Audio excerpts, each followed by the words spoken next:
Prime Minister has suffered a major loss as the Israeli Supreme Court strikes down controversial judicial reform. I'm Tyrone Bowman. This is Tyrone Bowman Tonight. According to Washington Examiner, the Israeli Supreme Court rejected a critical component of Prime Minister Benjamin Netanyahu's attempts to overhaul the country's judicial system on Monday. The law passed over the summer of 2023 blocked judges from overturning government policies they viewed as, quote, unreasonable, close quote. The court issued its ruling on Monday, New Year's Day, as it marked the final day of work for outgoing court president Esther Hayut, according to the Associated Press. The policy sparked widespread protests within the country and abroad, leading to thousands of Israelis partaking in national protests of the law. President Joe Biden and top administration officials also forcefully spoke out against Netanyahu's judicial reforms despite the pair's close decades-long relationship. Quote, as a lifelong friend of Israel, as a lifelong friend of Israel, President Joe Biden has publicly and privately expressed his views.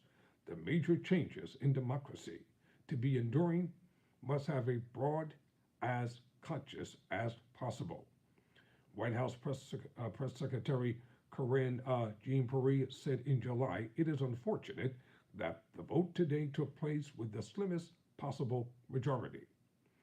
We understand talks are ongoing and likely to continue over the months to forge a broader compromise, even with the Knesset in recess.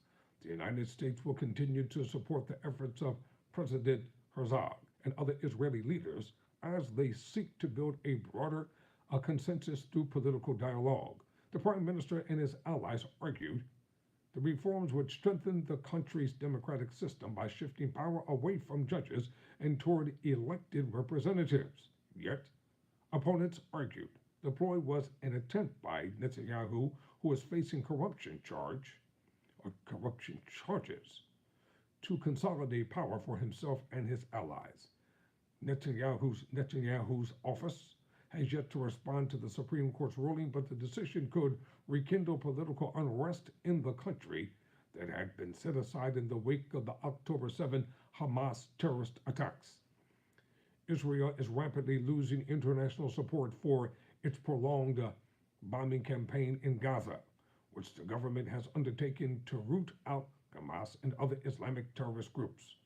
Biden, who initially fully supported the Israel Defense Forces campaign, has begun arguing Netanyahu to show more restraint and start winding down the bulk of fighting in Gaza, while simultaneously acknowledging the political tightrope Netanyahu is walking while speaking to Democratic donors. I think he has to change. And with his government, this government in Israel is making it very difficult for him to move.